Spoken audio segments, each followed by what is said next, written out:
Hey, it's us again, and welcome to the third episode of Greensboro Beautiful's Parisian Promenade, the Home Edition. My name's John Wagner, and I serve on the board of directors for Greensboro Beautiful. This is my wife, Ashley. Ashley and I volunteer for a number of Greensboro Beautiful projects. We're filming in the beautiful Tango family bicentennial garden where Greensboro Beautiful presents the Parisian Promenade event each year.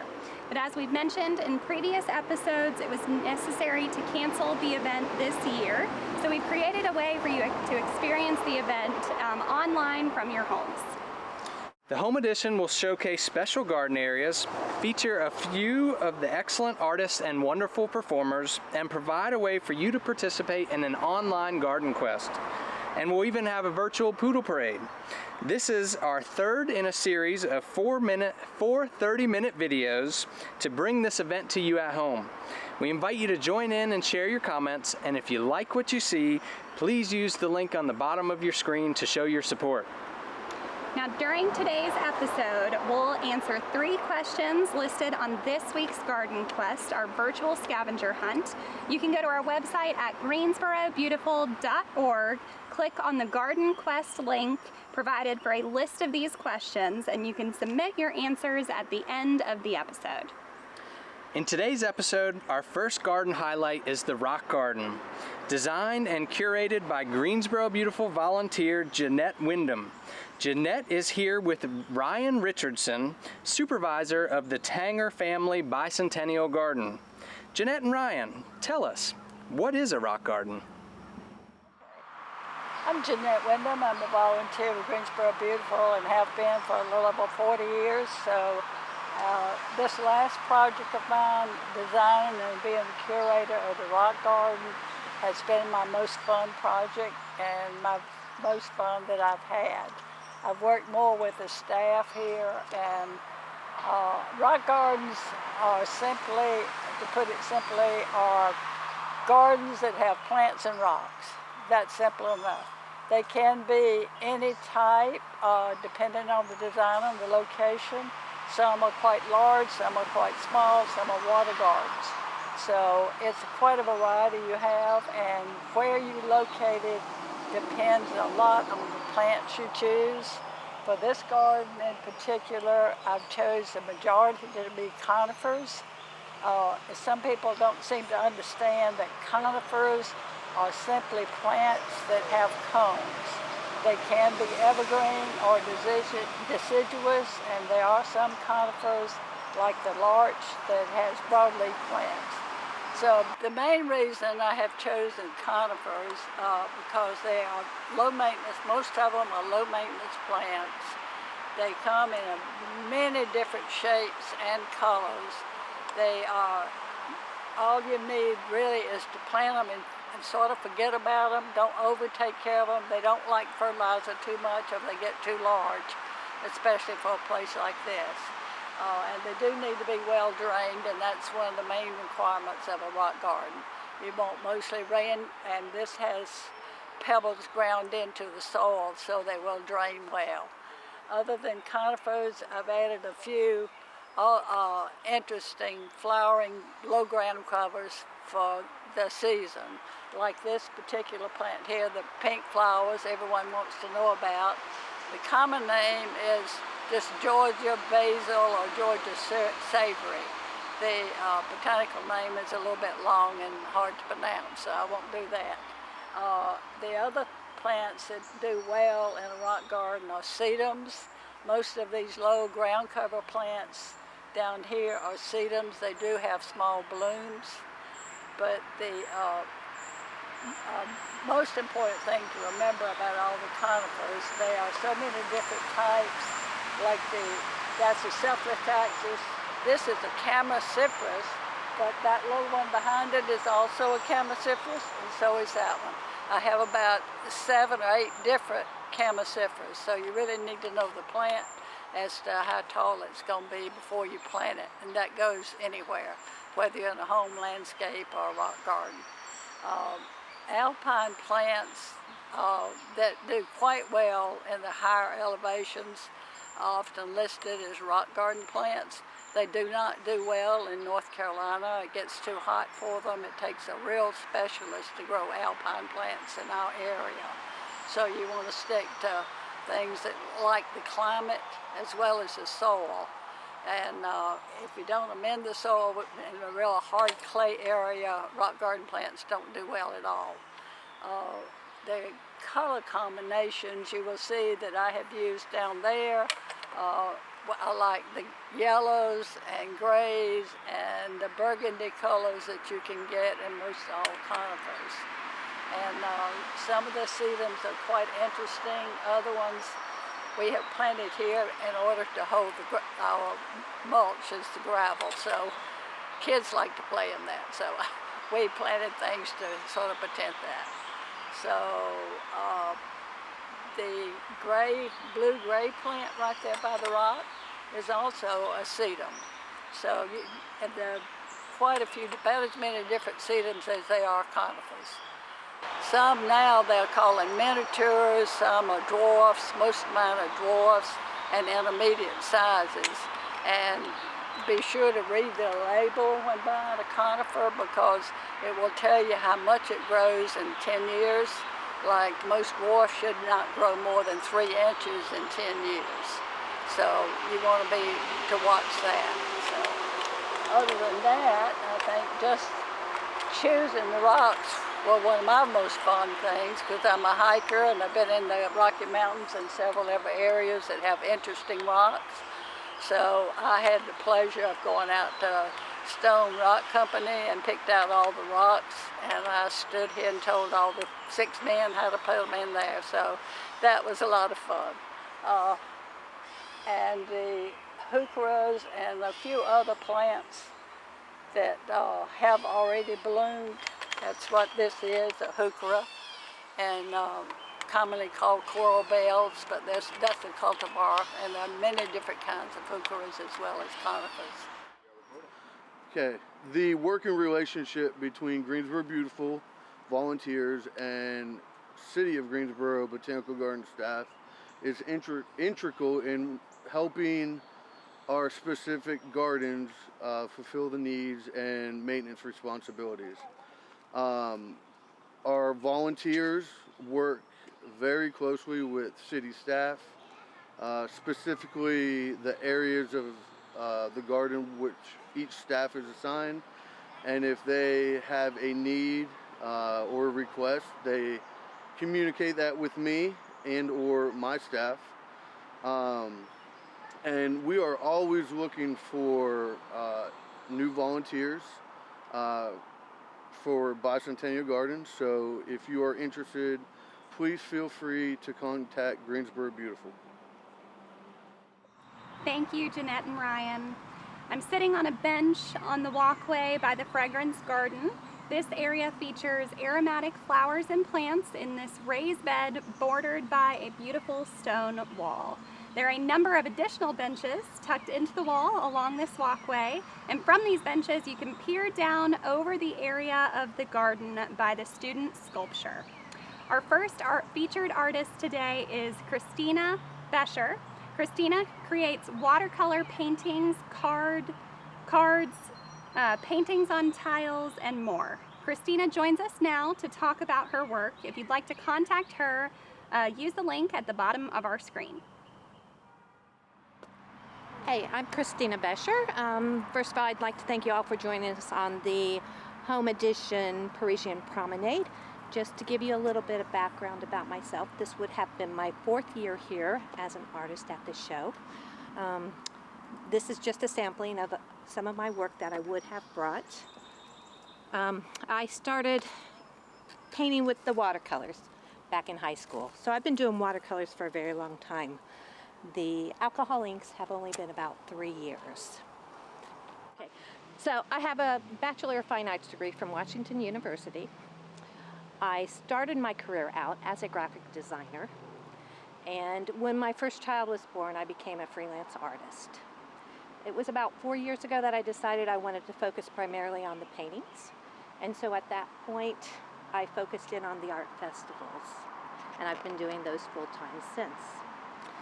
So primarily, my inspiration for things are forms and shapes. I also work on a wet-on-wet process. So I typically never lay out a design on paper. I just start painting. I know I want an idea, but I let the paints tell me how to paint and what to do. And so I will start out with the white areas up here and pull out my paints. And then it's just waiting for it to dry and layer and layer and layer until I get the depth and the color that I'm after. The thing that inspires me the most about painting is the magic of watercolor and the magic of the inks. It's when the water hits the paints, they flow, they mix around, they dry, and there's this special little something that happens. And it tells me to stop, and I stop. So that's how I work with my paintings.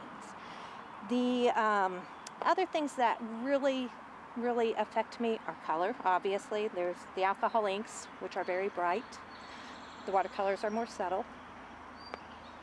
I also look at form, because a curve of a flower is just not a curve.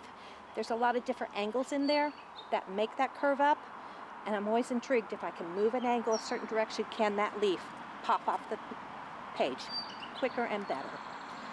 So with the alcohol inks, this is an ink product that will sit on the top of the surfaces. So you need a slick surface. These are on Yupo paper, which is a synthetically made plastic paper. And then I also work on the tiles. And let's see, the 4x4 tiles here can be mounted and then placed in a frame so that you can have an interchangeable piece of artwork. So you can change it up for the days, the moods, or the seasons. And then they can also be displayed here on an easel. The 2x2s are the smallest I will paint. Those are always popped into a frame. And then I can do with the 4x4s, 3x6s, I can go all the way up to a 12x12 tile. And these always come with a hook on the back so you can hang them on the wall or prop them up on an easel for display. The cards, I also do watercolor cards. They're down here. And they are just a simple 5x7 card, but it's a great little way to send a special note to somebody in the mail, and then they can pop it into a 5x7 frame and they have an original piece of art. So everything I do is original. I have a few prints I make of certain paintings, but those are limited in number. So if you have any questions or you want to follow me on social media, I do have Facebook and Instagram. You can find me at Cristina Fisher Art. Otherwise, I really thank you for coming and being a part of us today. I'm so sorry we missed seeing you this year, but we look forward to seeing you again next year. Thank you. Thank you, Cristina. Now let's have a little music.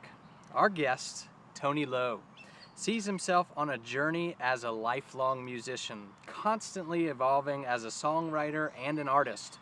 Please enjoy the music of Tony Lowe. This is a song called Adonis Fell. It's about Sal Mineo and his mom, based on a true story. When I was in Mrs. Mineo's health food store in Mamaroneck, New York, where I grew up.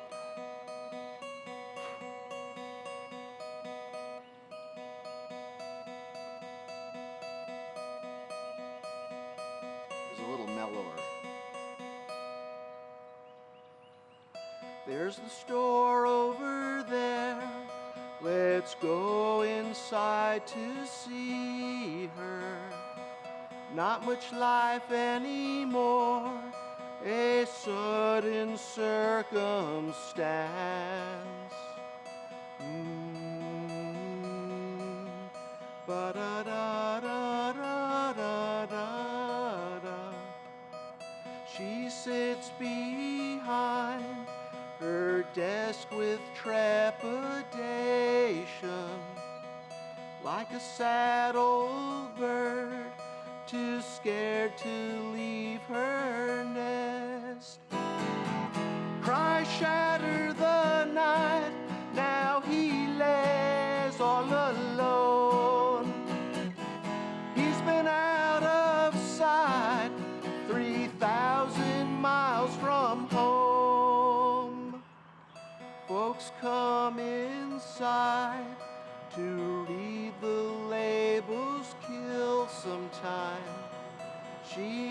has no mind for small talk anymore. Cries shatter the night, now he lays all alone. He's been out of sight, 3,000 miles from home. Oh, she wants to love the sun, all she knows is rain. Play it over again in her silent domain. Now it's closing time, the locks and shutters drawing. Time to wander home to greet the shining night.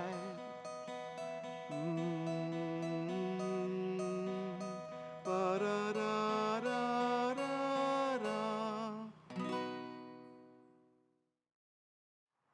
Our next garden highlight is the Wildflower Trail, designed and curated by Greensboro Beautiful volunteer Becca Pritchard. Becca is here to talk about some of the plants in the Wildflower Trail. Welcome to the Tango Wildflower Trail. I hope that you'll take some time in the next few days and take a stroll down this trail. There's so many things to see, many of which you will recognize. Currently we have celadon poppy, spiderwort, several things in bloom. There will be things like the jack-in-the-pulpits that are already going to seed, but you have to stroll and not walk in a hurry to see them.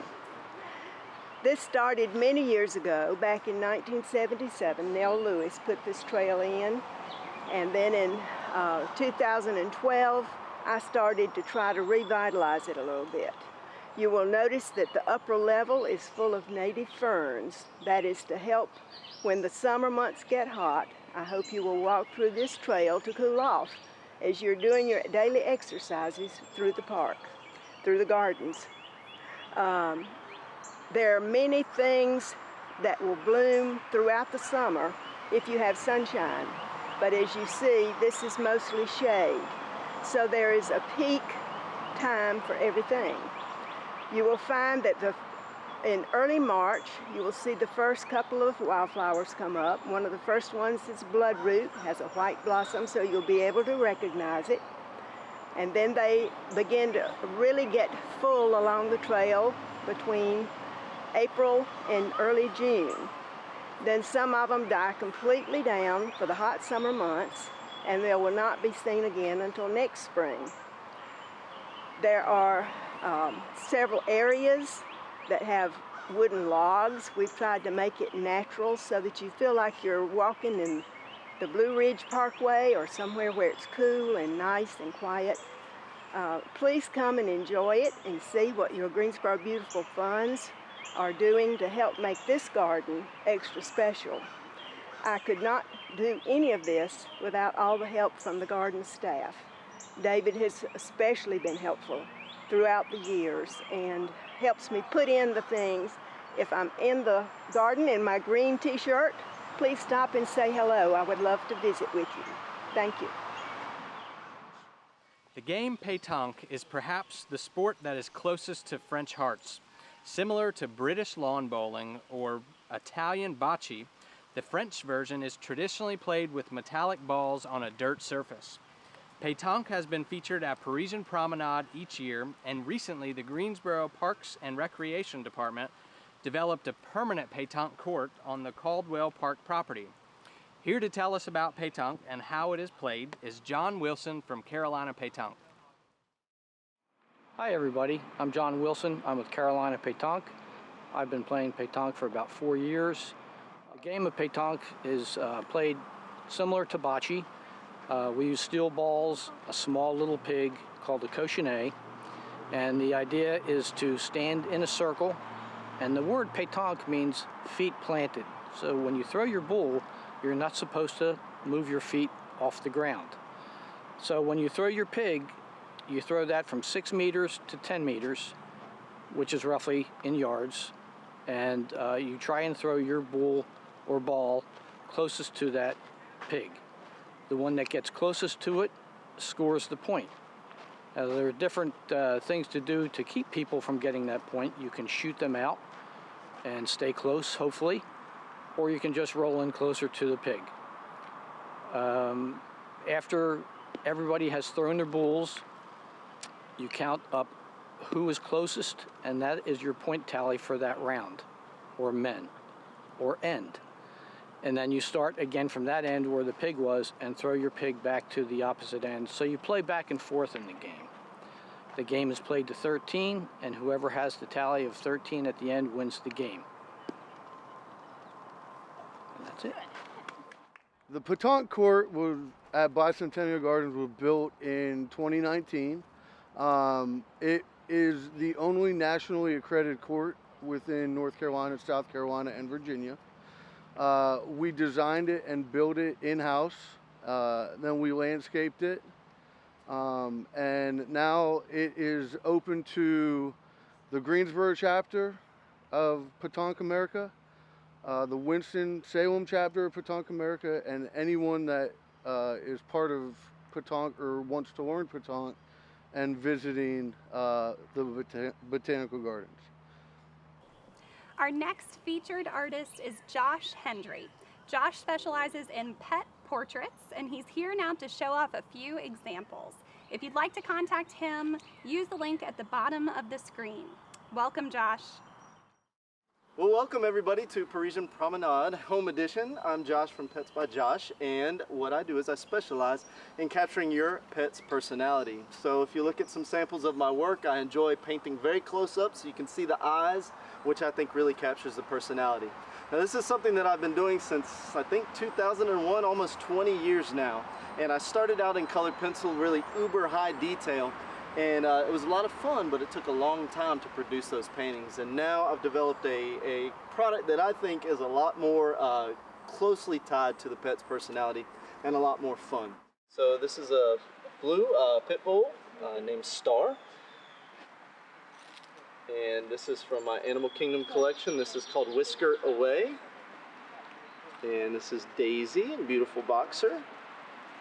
And our giraffe, this is titled I'll Spot You. And this is a Boston Terrier named Boston.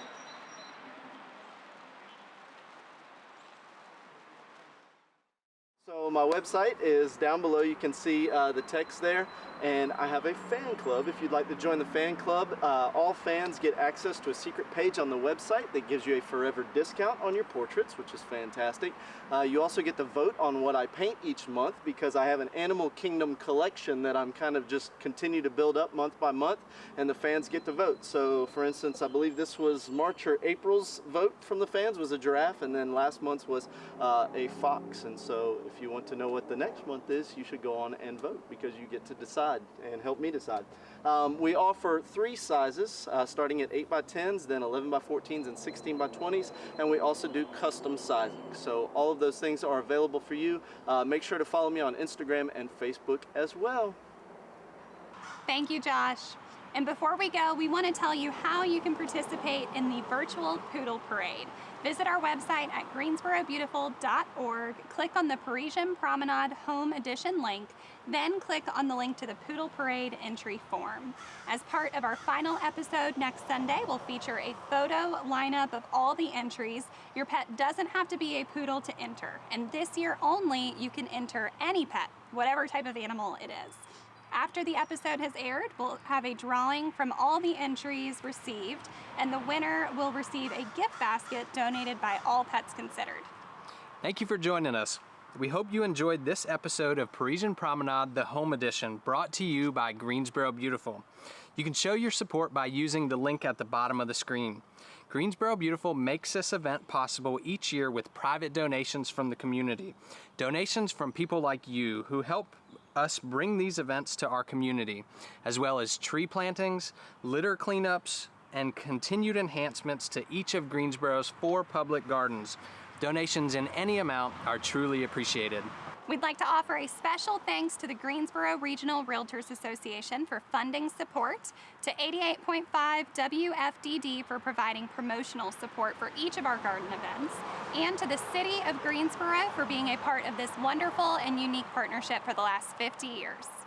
Be sure to join us for our final episode of Parisian Promenade, the home edition, next Sunday, June 28th at 2 p.m., where we'll showcase the Lillian Livingston Daylily Garden, Greensboro Beautiful's upcoming Christmas in July sale, how you can get a set of the note cards featuring the Gardens of Greensboro, artists Dale Edwards and Jean Pudlow, a performance by our stilt walker Patika, and a fencing demonstration by Wes Caudill and yours truly. We'll finish up the episode with a photo lineup of all our entries for our virtual Poodle Parade. See you next time.